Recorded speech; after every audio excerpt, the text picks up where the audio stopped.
Shalom from here in the Holy Land. Welcome to the Nourish Your Biblical Roots podcast. I'm your host, Yael Eckstein, President and CEO of the International Fellowship of Christians and Jews. Each week, we'll explore the Jewish roots of your Christian faith and nourish those roots with inspirational insights and ancient teachings that are so relevant to our lives today. Let's get started.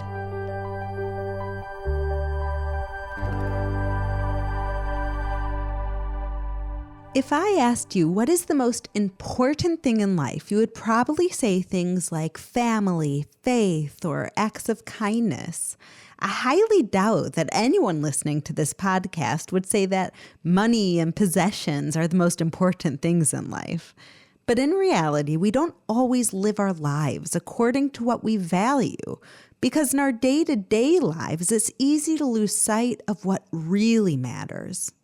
On today's episode, we are going to strip away the illusions that can confuse us and cloud our judgment in the choices that we make every day. We will study the biblical account of Korah, whose perspective was so skewed that he made some very poor choices, which he paid for dearly. We will learn from Korah's mistakes that we can live lives that are truly aligned with our values and make good choices that will benefit us for eternity. We'll read about the rebellion that Korah led against Moses and Aaron, challenging their leadership and Aaron's priesthood. Korah was joined by two men named Dathan and Abiram and 250 followers who were all prestigious leaders in the nation of Israel. This was a serious rebellion, not just against Moses and Aaron, but also against God, who had appointed them as the main leaders of Israel. This situation came to a head when God directed Moses to instruct the Israelites to distance themselves from Korah, Dathan, and Abiram and their homes. The verses that we will focus on today pick up after Moses issued that warning.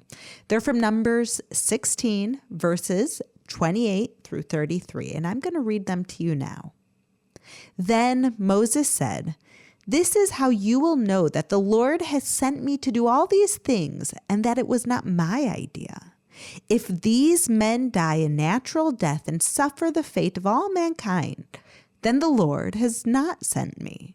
But if the Lord brings about something totally new, and the earth opens up its mouth and swallows them with everything that belongs to them, and they go down alive into the realm of the dead, then you will know that these men have treated the Lord with contempt."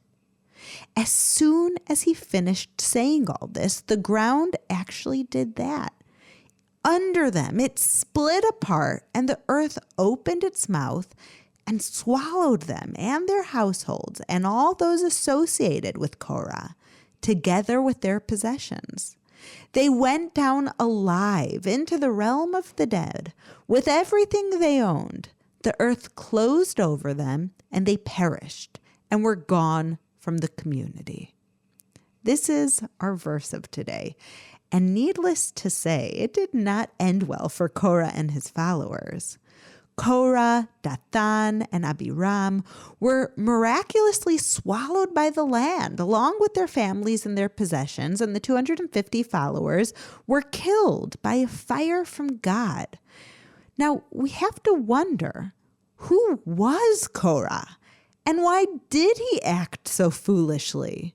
Did he really think that he could take on God and God's chosen leaders? According to Jewish tradition, Korah was an extremely wealthy man. Even today, there is a Hebrew expression that's used, "as rich as Korah," which is used to describe an extremely wealthy person. Korah is said to have been one of the wealthiest people to ever live. But the rabbis also taught that Korah's wealth is what led to his downfall.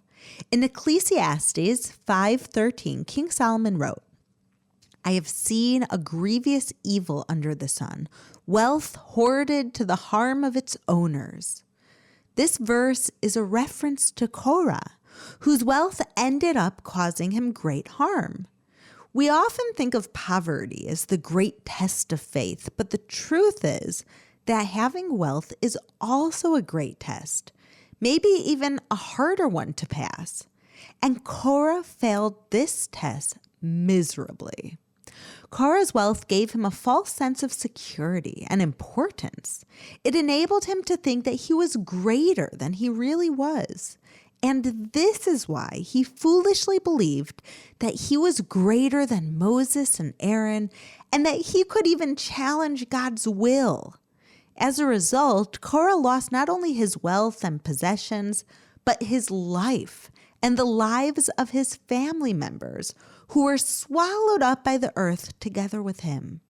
According to Jewish tradition, Korah's sons initially supported him and his rebellion, but when the sons were swallowed by the ground, they understood their error and immediately repented. The book of Psalms has 12 psalms that are attributed to these sons of Korah. Korah's sons wrote these psalms while they were under the ground. After they wrote the psalms and had fully repented, God miraculously led them out from the ground, and their lives were spared. Psalm 49 is one of the psalms written by Korah's sons, and when we read it within this context in mind, the psalm makes so much more sense. In verse 12 and 13, this is what we read. People, despite their wealth, do not endure. They are like the beasts that perish. This is the fate of those who trust in themselves and of their followers who approve of their sayings. Do you see how this psalm makes so much more sense with the background story we just talked about? Korah's sons wrote about their father, who trusted in himself because of his wealth, and the 250 men that maybe blindly followed him. We can imagine the profound clarity that Korah's sons had as they stood in between worlds, watching their wealthy father and his prominent supporters perish in an instant. Where was their wealth now? Verse 8 of Psalm 49 reads, "The ransom for a life is costly. No payment is ever enough." Korah's sons witnessed how all the money in the world could not buy back even a moment of precious life. And they understood that no matter how much a person has, none of it goes with them when they die.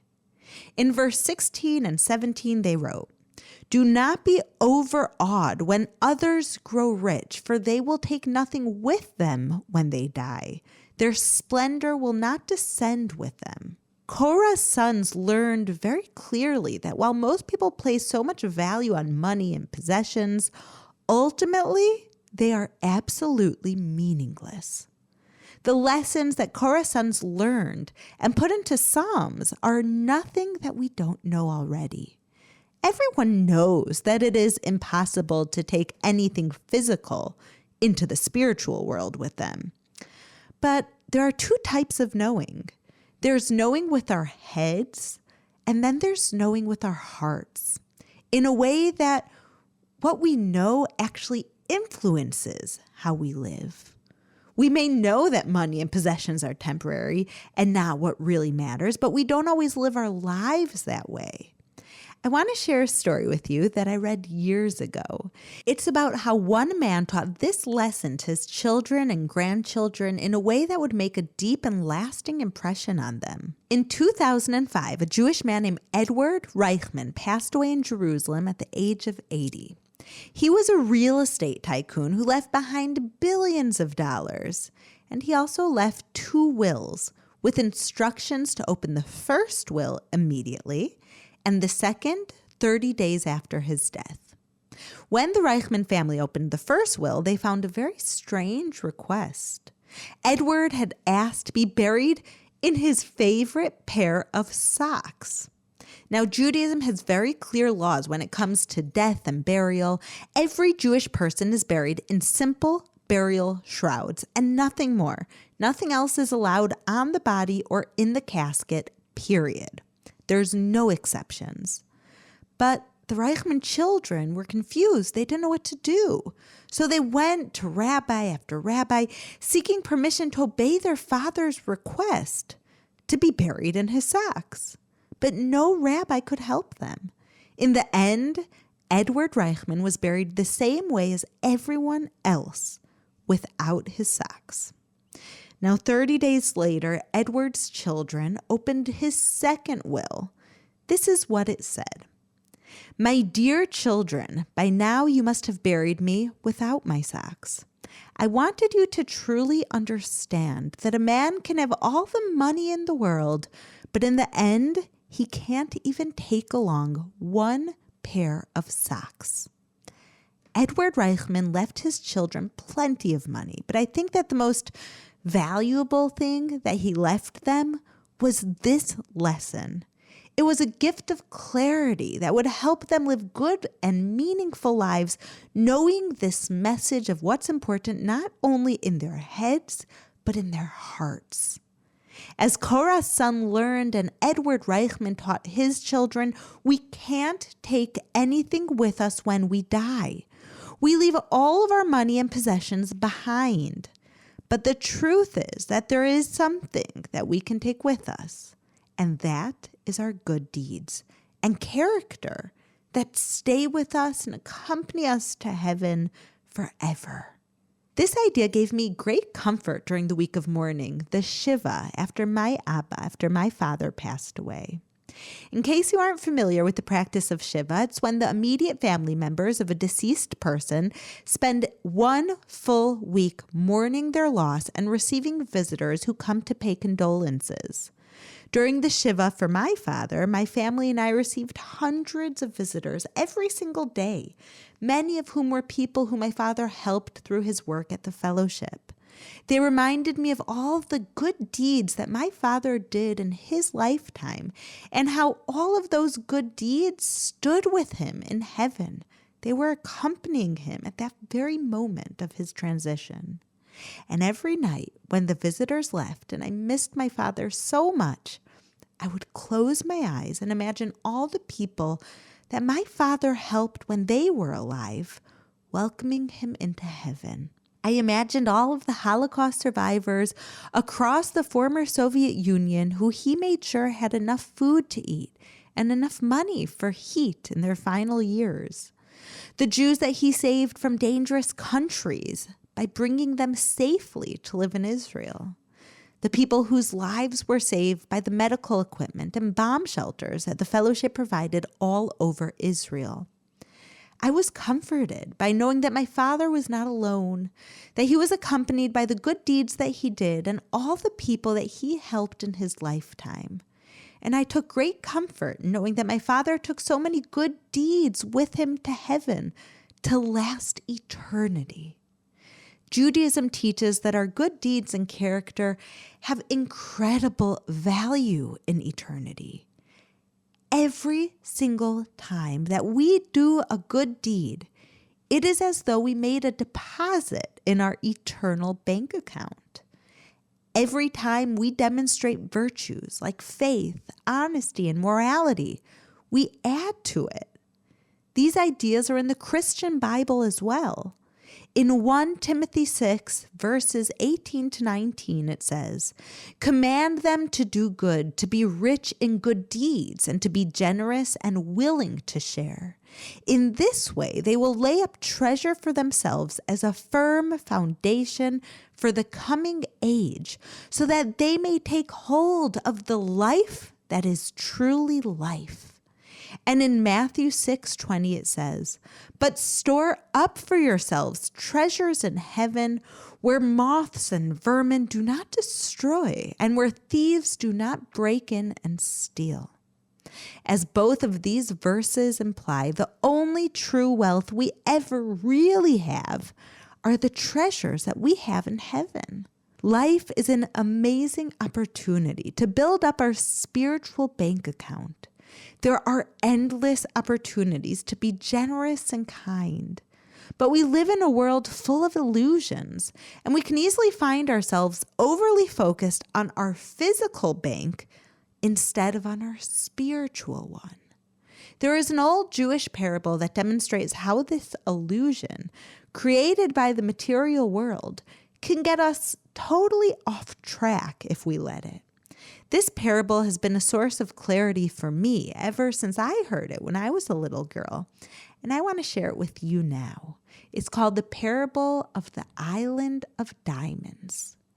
There once was a young man who traveled to a faraway land to earn a livelihood to support his family who stayed behind. He had heard that this faraway place had streets lined with diamonds and rubies and all other types of precious gems. He arrived and he found jewels on the ground as one would usually find grass growing. Elated, he picked up a few handfuls of gems, stuffed his pockets, and went into a restaurant to eat a solid meal. After eating a delicious meal, the man pulled out an emerald to pay for his food, but he quickly discovered that the gems, because of their commonness, were completely worthless, kind of like grass. The commodity of value in that land was chicken fat. So that night he scrubbed dishes to pay for his food, but in time he found a job and saved enough to start his own business. Eventually, the man amassed a large fortune in chicken fat. After a number of years, the man's wife sent him a message that she wanted him to come home already.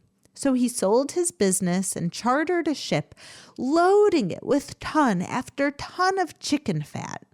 With such fabulous wealth, his family would live like royalty, he thought, for the rest of their lives. He sent a letter to his wife instructing her and their children to greet him at the port in his hometown when his ship would be arriving with his fantastic fortune. The day he arrived at his home port, the whole town came out to greet him. They were so excited. It was a warm day, and they were ready to see the type of wealth that he amassed. As the ship neared the shore, they began to notice a terrible smell. The businessman's wife looked shocked and confused as the crew unloaded case after case of rotting chicken fat. So he explained the financial system of the far-off land and that this fat was the fantastic wealth that he had spent so many years accumulating during his many years away. But the man's wife was not impressed. "You have made a terrible mistake," she cried. "You forgot that in our land, chicken fat has absolutely no value. You could have brought home boatloads of diamonds, but instead you came home with tons of worthless, rotted chicken fat." When the merchant finally came to his senses, he felt tremendous regret. But then he remembered his first day on that island so many years ago when he did stuff his pockets with a few handfuls of gems. He reached into the pockets of his old clothing and pulled out some of the precious stones and handed them over to his wife. In the end, the relatively few diamonds and other jewels helped sustain his family comfortably for the rest of their lives. As this parable so powerfully demonstrates, living in this material world can easily make us forget what kind of currency is considered precious back home, the place from where our souls came and are destined to return. The good news is that even just a few diamonds, just a few good deeds, have an unimaginable value up in heaven. But as people of faith, we need to remind ourselves every day of what really matters and dedicate our lives to doing as many good deeds as we can. We should collect acts of kindness like people collect diamonds. We should value good character like people value precious gems. What if you saw opportunity to be kind to someone as a unique chance to collect a diamond? Would you live your life differently? Every day we are surrounded by endless opportunities to build up our treasures in heaven, where we will enjoy them for eternity. I want to end with one final story that sums up everything that we've talked about. It's a story of the Kaiser and the rabbi. A prominent rabbi who lived in the 17th century was once ordered by the German Roman Kaiser to present an accounting of everything that he owned. So the rabbi submitted his financial statement, but after the Kaiser reviewed it, he accused the rabbi of lying. The Kaiser reminded the rabbi that he had personally given him a castle, and that alone was more valuable than the statement handed over by the rabbi.